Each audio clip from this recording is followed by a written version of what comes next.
At Manhattan University, a graduate degree is not out of reach. You'll gain real-world skills, credentials employers value, and connections to New York City's top companies. Choose from their new Master of Science degrees in Healthcare Informatics, Digital Marketing and Analytics, Business Analytics, or Financial Analytics, all built around hands-on learning and industry partnerships. Graduate ready to lead, not just work. Take the next step at manhattan.edu/graduate. Manhattan University. Lead the future.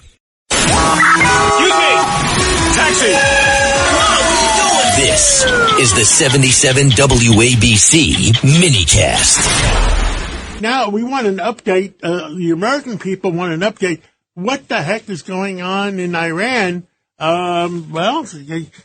Israel is still shooting. The United States is still shooting. With us today is four-star General Keane. And, General, tell us what the heck is going on.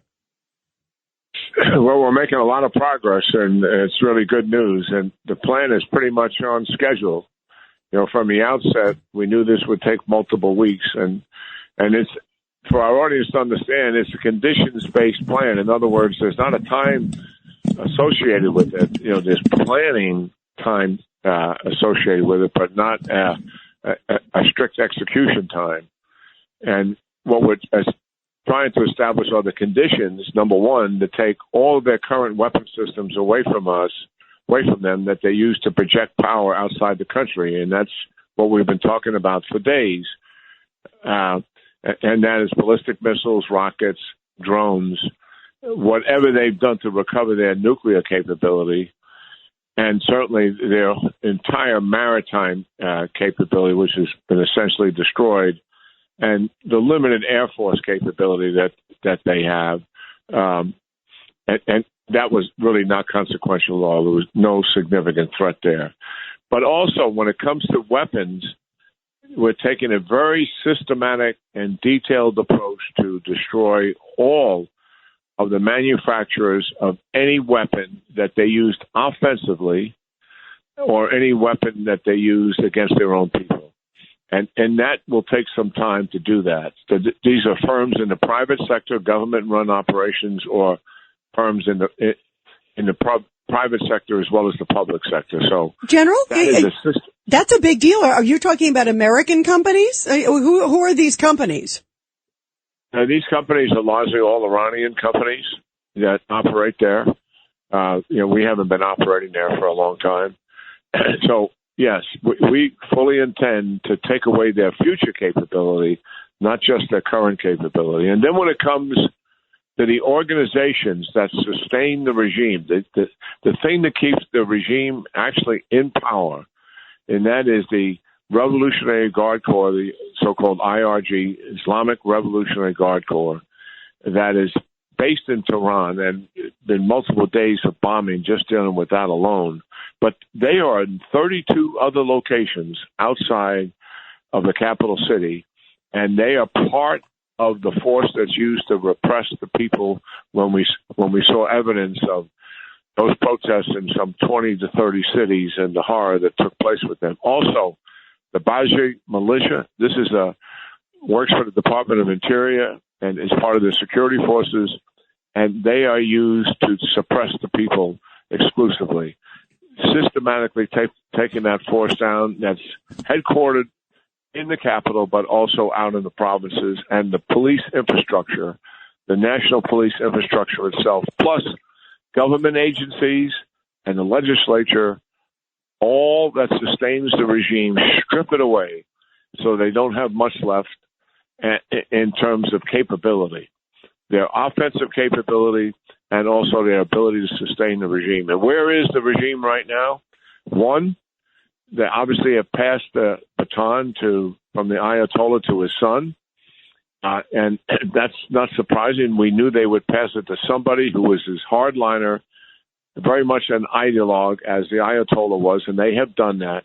And what are they doing now? They're doing everything they can to preserve the regime. That is what this is about. And it has to do with their own personal survival. They know it's at risk associating themselves with the regime, but they also know if they don't survive, if there's a transfer of power, that they're likely going to be killed by the people themselves. So they want to stay in power, and they're doing everything they can. There's some good news here. There's some cracks in the leadership is what we're beginning to see. There's some morale issues in the security forces writ large. They feel under intense pressure. And also there's huge issues dealing with logistics and being able to sustain what they're doing. What these guys did, Rita and John, is they fundamentally miscalculated President Trump. They bought into the fact that Trump really wanted to negotiate and they could stall those negotiations, and that even if he did go to war, it would only last a couple of 3 days because he wouldn't have the patience to deal with it beyond that. What a fundamental miscalculation that they did here. And they're certainly suffering a much-deserved consequence of all of that. You know, General Jack Keane, I agree. They thought that, he would try to negotiate or just do a quick strike. One of the things I thought was really interesting, President Trump said, I think he did an interview with CBS earlier, and he said that it looks like it's ahead of schedule. The military operation, he said, it looks like we are much more complete ahead of the 4 to 5 week timetable. How do you read that? Well, as I said, it's condition-based. And so we don't have a timeline. We had a planning timeline, but not an execution one. So based on what we're able to do in terms of taking down all their offensive capability, which now sits someplace, we've been able to achieve a 90% or better effect on their ability to retaliate with missiles, rockets, and drones, which is really quite staggering given the fact that we're in this just a little over a week. As a matter of fact, we were able to achieve a 50% reduction in their ability to retaliate in 24 hours. So this is really extraordinary, to achieve such a decisive end. But we're going to finish this. We're going to completely finish it. And that's going to take a little bit more time, and particularly what the IDF, I think what the president is looking at is the briefing he got from Central Command on where they are. But where the IDF is and taking down all of these organizations that sustain the regime, we knew from the outset that was going to take longer to do because it's a more challenging target. They can evade. And you can't measure it as objectively as you can by the percentage of launchers systems that they're attacking us with. How does that compare to what they did the day before? And then the other thing, what is their penetration rate? In other words, what are we failing to intercept? So those are all measurable objective standards. But when it comes to destroying organizations that are sustaining the regime, that's much more of an intangible, it's much more subjective judgment. And we obviously using all of our intelligence, satellites, other surveillance. We have complete domination of the airspace over Iran, but we're also listening to conversations, penetrating the internet to put together the mosaic of where is this regime currently every single day. How much do they really have left? We keep hearing the first day we destroyed 13 ships, then it went to 20 ships, then it went to 33 ships. This morning, the president said 40 ships. How many ships do they have? I think they have, in terms, they mostly have patrol boat type things, but they also have some large frigates. And how about that big aircraft carrier? All of the large ships. The big aircraft carrier they had where they would launch the drones, is that underwater? The Air Force itself they never had much of anything. The airplanes they're flying are the airplanes we gave to the Shah in the 1970s, if you can believe that. So that they weren't consequential. Now the drones, that is a more challenging target, as you can imagine, in the sense that they don't take up a lot of space. You can move them around relatively easily to avoid us destroying them before they launch them. But we've had tremendous success in tracking where these drones are. And that's because we own the air and we're able to surveil what's going on, and we're also listening to their conversations, to radio communications. We have a tremendous capability to penetrate all of that. Has Space Force shut off some of the countries feeding Iran information, shut off their GPSs? You're talking about the GPSs, the cameras that have been used to shut down the internet? Is that what you're talking about? Yes. Yeah. Well, it's interesting that you brought this up because this is a crucial point. I don't mention the countries. If we're going to have a civil uprising, which could lead to a revolution, communication has to be there. And right now, it's not there because of the internet shutdown. Despite the fact we've given them thousands of Starlinks, but thousands of Starlinks is certainly valuable, but there's 90 million people there. Now, in addition, we were sending over that other force, from Iraq. Oh, yeah. Well, there were reports that the Kurds were going to come in, right? And then President Trump said this morning, we don't need the Kurds, Well, and the Kurds sort of signaled like they weren't going to go, so it was interesting, Jack.